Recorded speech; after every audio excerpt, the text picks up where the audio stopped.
अक्षरा सिंह की मां बना रही हैं अक्षरा सिंह के लिए vanilla cake.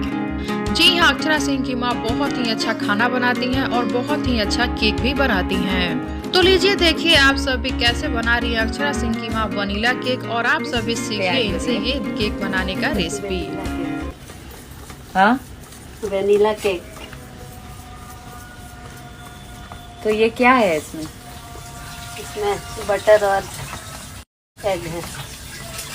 Butter egg. Yes. तो इसमें तो हालत खराब हो जाता होगा। नहीं, बिल्कुल नहीं। फेंटते फेंटते नहीं होता है? नहीं। अच्छा। तो बन रहा है केक।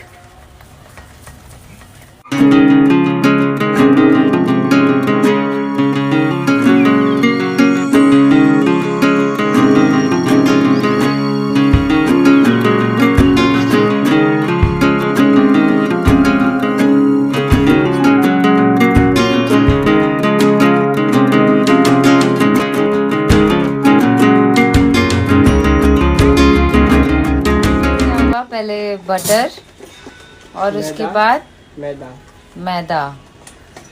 अब इसके अंदर बैटर जाएगा। कोटिंग किया ना? ठीक है। अब इसके बाद मुझे वनीला एसेंस बहुत पसंद है।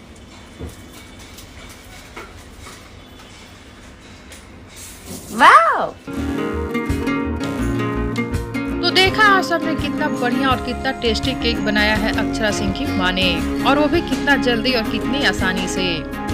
अगर आप सबको वीडियो अच्छा लगा हो तो वीडियो को लाइक कर ले, चैनल को सब्सक्राइब कर ले और इस वीडियो को ज्यादा से ज्यादा शेयर कीजिए ताकि और भी लोग इतनी आसानी से केक बनाना सीखें।